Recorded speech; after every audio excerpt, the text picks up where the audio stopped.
Okay, today we are going to look at reviewing the exponent rules part 2. We're going to look at the negative rule and the quotient rule. Now remember, with the negative rule, you cannot have a negative exponent. So you have to kick it to the bottom and turn it into a fraction by putting a 1 on top. The reason you end up turning it into a fraction, because if it's a negative exponent, that means it's a really, really small number. And a really, really small number is represented by a fraction, because a fraction can be turned into a decimal. So how would I rewrite 2 to the negative 3? If x to the negative n equals 1 over x to the n. So 2 to the negative 3 would be, first of all, kick it to the bottom. Remember, I talked about kicking to the bottom. You have 1 over 2 to the third, but you can't leave it as 2 to the third, so that's going to be 2 times 2 times 2, which is 1 over 8.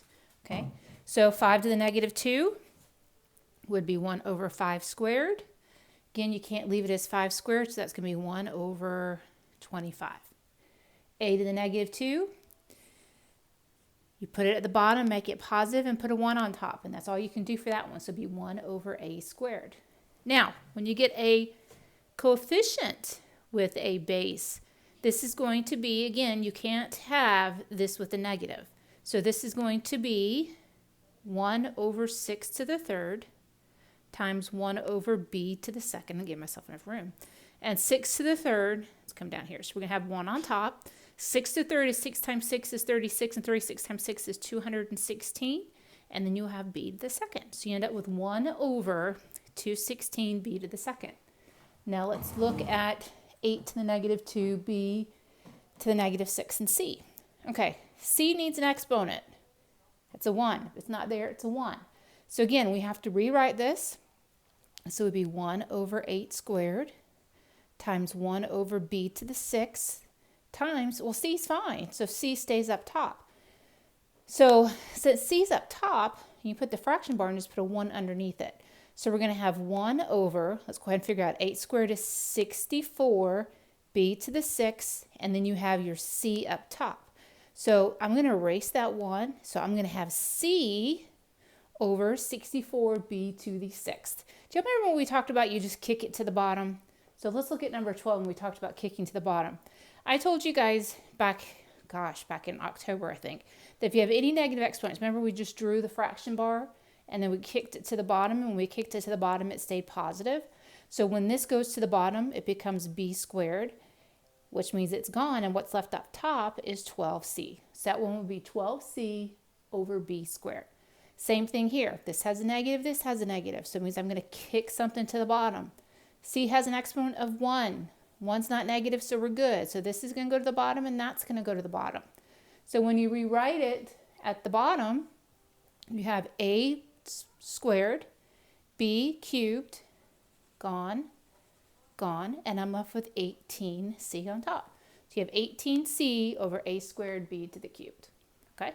All right, that was the negative rule. Now, the quotient rule stated that if you had common bases and you were dividing the exponents, all you did was subtract the exponents. So 6 to the 5th divided by 6 to the 3rd is going to be 6 to the 5 minus 3, which is 6 squared. And again, you can't leave it as 6 squared. That's going to equal 36. Okay? A to the 5th over a to the 2nd. Well, that's 5 minus 2. That's going to be a to the 3rd. Now, what if we have multiple bases? Well, we have 2 bases, which are b and c.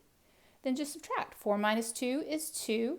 Now look, this doesn't have an exponent, but it actually does. It has a 1. So 3 minus 1 is 2. So you have b to the 2nd, c to the 2nd. Now over here, look at the coefficients. What do you notice about 16 over 4? What can we do with it? We can divide it out. 16 divided by 4 is 4. So again, this divides out to 16 divided by 4. And then we have a to the 5th over a to the 3rd, so you have the common base of a, and then 5 minus 3 is 2. So you have 4a to the 2nd. Now look at this one. Coefficients, again, they divide out. So 25 divided by 5 is 5. So again, 25 divided by 5. Now you have the common variable of x, or base, and 9 minus 3 is 6. Okay? All right, now let's start getting a little bit harder where we can kind of combine both of them, the quotient rule and the negative rule. Okay? All right, so let's first look at this one. 12 and 16, what do you notice? Is 12 divisible by 16? No, but remember we talked about how you just simplify the fraction? What can go into 12 and 16? 4. So 4 goes into 12 3 times, and 4 goes into 16 4. So I'm going to end up with 3 over 4. Now look, my x's are fine. 8 minus 4, I'm going to have x to the 4th. I don't have to kick anything to the bottom because the exponent on the 4 is positive. All right, let's look at 36 over 18. Ooh, that's nice. That divides out. That goes in once, that goes in 3 times. So I end up with 3. I have 2 different bases. I have an x and a y. Now, what exponent is on that x? A 1. 9 minus 1 is 8. 4 minus 3 is 1. Do we put the 1? No. I'm not going to mark it wrong, but you're not supposed to put your 1. Your algebra teacher next year will kill me. All right. Look at the next one. 24 and 6. Ooh, that's divisible. 6 goes into 24. 6 goes into 6 once. 6 goes into 24 4 times. So we have 4. We have 3 different variables. What do you notice about the z? We have x and y. I don't have any z's up top, so guess what I'm going to do? I'm going to go ahead and leave the z on the bottom. If you don't have anything to deal with it or subtract it with, leave it where it is. Don't move it. So this is an exponent of 1 on the x. 3 minus 1 is 2. And then this is a 1 on the y. 6 minus 1 is 5. And as weird as that looks, that's the answer. 4x squared y to the 5th over z to the 4th. Again, z stays where it is because we don't have anything to subtract it with up top. All right, let's look at the last one. Well, I got more than this, but 28 over 12. 12 does not go into 28 evenly, but there is a common factor. What is it? 4. So 4 goes into 12, 3. 4 goes into 28, 7. So I'm going to go ahead and put 7 over 3. I'm just going to make my fraction bar long in case there might be something I need to kick to the bottom. Now, what do you notice about this one? We have 3 bases. The z's up top, but there's no z at the bottom. So we're going to keep the z up to the top. Now, x's and y's. So we have x and y. 4 minus 1 is 3. 9 minus 8 is 1. So my final answer is going to be 7x third y z to the 4th all over 3. Okay? All right, now the last few examples. This is where I'm throwing in the negative rule in combination with the quotient rule. You guys got pretty good about this, just kicking stuff to the bottom. All right, so look, anytime your top exponent is smaller than your bottom exponent, let's just go ahead and draw your fraction bar, okay, because we know we're going to do some kicking. 6 is divisible by 2. 2 goes into 2 once. 2 goes into 6 3 times, so that's going to be a 3.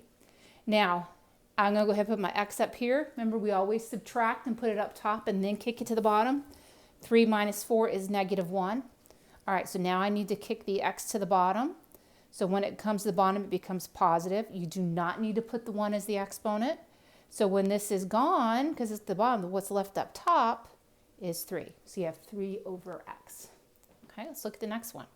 All right, 2 actually goes into 8. So 2 goes into 2 once, 2 goes into 8 4 times. So we don't need to draw a fraction bar here. Now, 3 minus 7 is negative 4. Now, what do we need to kick to the bottom? Yep, do your fraction bar, kick it to the bottom. I'm going to have 4 over w to the 4th. Again, when this kicks to the bottom and it's positive, it goes away. All right, now let's look at this one. 15x squared y to the 3rd, all over 5x to the 8th y to the 2nd. Look, my top exponents are smaller than my bottom exponents, so I'm going to go ahead and draw my fraction bar. Well, 5 goes into 5 once and 5 goes into 15 3 times. So that actually works out there. So let's put our 2 bases, my x and y. Let's go ahead and subtract them and keep them up top. 2 minus 8 is negative 6. 3 minus 2 is 1. Woo! What's the only thing I got to kick to the bottom because these are negative? Remember we talked about negative people? We don't like negative people, so we kick them down. All right. And hopefully we kick them down, they come back up.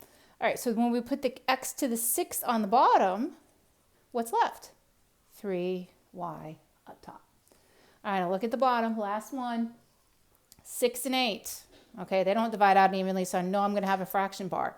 I'm also going to look at this because I have one exponent that's smaller than the bottom exponent. This doesn't have an exponent, so I'm going to go ahead and put a 1. Well, what is the common factor of 8 and 6? 2. 2 goes into 8, 4. 2 goes into 6, 3. So you have 4 over 3. Do I have any bases that are not up top and bottom? No. So I'm just going to go ahead and put my x, my y, and my z. And let's do my subtraction. 4 minus 8 is negative 4. 6 minus 4 is 2. and 3 minus 1 is 2. What's the only thing you need to kick to the bottom? This one. So when I kick it to the bottom, it becomes positive x to the 4th. I already have a 3 down there, and then I have a 4, y to the 2nd, z to the 2nd up top. Okay? I hope that helps you out. If you didn't get enough out of my examples, again, you guys can just Google it. Negative rule, negative exponent rule, and the quotient exponent rule. Khan Academy is another really good one. Or you can always just email me if we need to set up a private Zoom session to review this. But again, we covered this and you guys did pretty well with it back in September. All right, I will see you guys next week.